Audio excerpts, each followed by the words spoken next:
children's death. So although like a thorough autopsy if you make, because some children will be without any reasons they will be at death. So you maybe heard such news also. So when they are being in sleeping, so they will be heard such they will be becomes death also. So that why this happens means exact cause will be unknown. But maybe this type of informations you may be heard in the time of winter time, because in the winter month this type of problem happens more, and the death will be usually occurs during the sleeping periods only, but not necessarily at the night time.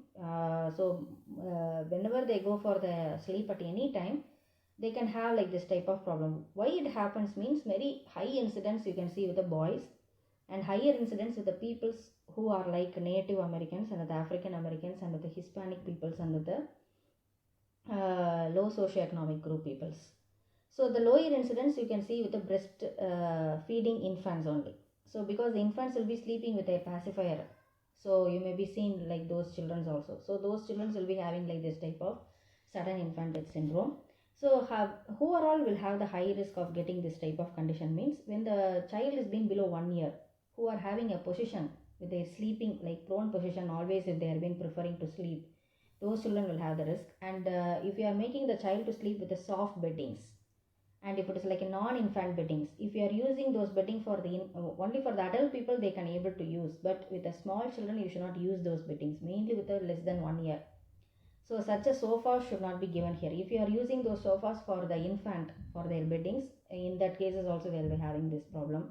Overheating thermal stress, and with the co-sleeping, mother who are been smoking cigarettes and who are been abused their substances during the pregnancy time, who had a substance abuse problem, if they had a habit like that during the pregnancy, they will be their mother's child, the child will be getting problematic because of the mother's habit during the pregnancy. And exposure with the smoke also, tobacco smoke after their birth also, they will be having this type of problem.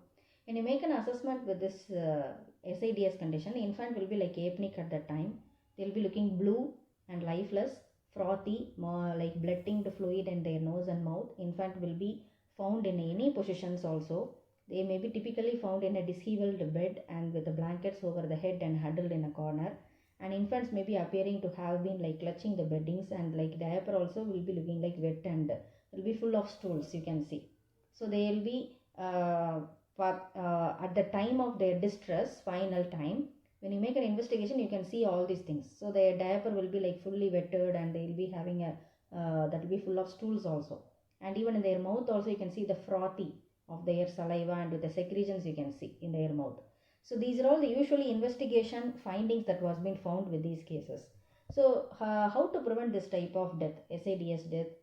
What is the interventions we have to follow here means, as always we have to prefer supine position for the sleeping with the infant less than 1 year. And mother should be taught about always the risk factors associated with the smoking habit, alcohol intake, and soft bedding should not be used during the sleeping time with the infants. And the sleeping in a non-infant bed should not be preferred, and overheating and with the co-sleeping is also not preferable. And stuffed animals and toys should be removed always from their crib, and while infant is being sleeping, you should avoid all those stuffed animals and toys nearby them. And teach the parents also to monitor for the positional plagioscephaly that is usually caused by the supine sleeping positions flat and posterior occiput, and where the development of Ball's part will be. So we have to teach the parents to alter the head positions always during the sleeping time. So always we have to avoid excessive time also in seat and prone. Once in a while we have to awake the child, and we need to monitor them often. So that is the usual thing we have to do even in the night time, because that is throughout the night time we will be going into the sleep. Even the parents will be going into the sleep. So they have to monitor the child often during the in between their time of awaken. They have to check for those things. And if the SIDS has been occurs, the main supportive we have to give them a support group treatment therapy for the parents. So the next thing is the foreign body aspiration.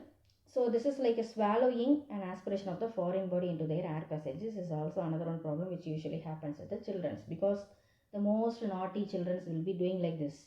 They will be inhaling the foreign body which will be getting lodged in their main bronchus, stem of the bronchus with the lobar bronchus. So the most commonly the offending foods like if they're eating hot dogs, accidentally that can enter into the bronchi and it can obstruct away, and candies also, and peanuts, and with the grapes also this can happen. So this is usually called as a foreign body obstructions with the aspiration problem which happens with the respiratory tract.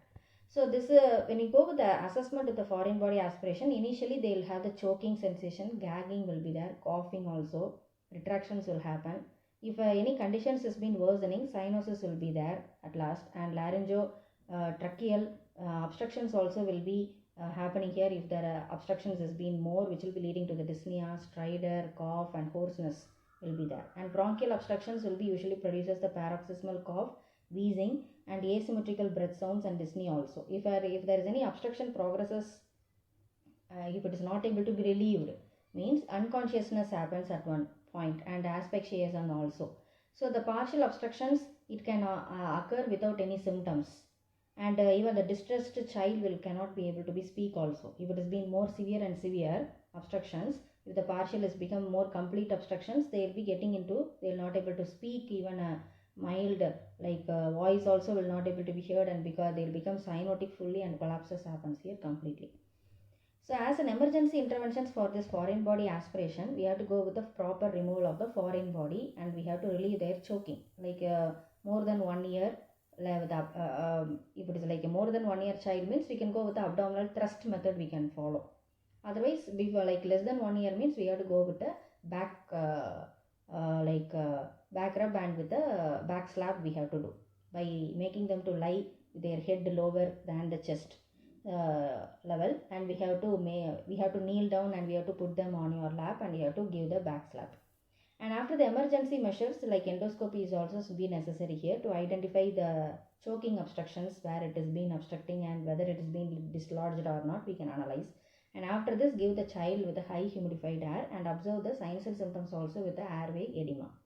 So as a preventions with the foreign body aspiration, we have to keep all the small objects out of their reach always. So this is the usually thing we have to do, so that we can prevent this type of foreign body aspiration problems we can prevent as much as possible. So we have to avoid giving the children also very small round shaped food items should not be given here. Less than 1 year you should not prefer this. So giving candies and hot dogs and with the small food items rounded peanuts, all those things should be avoided here.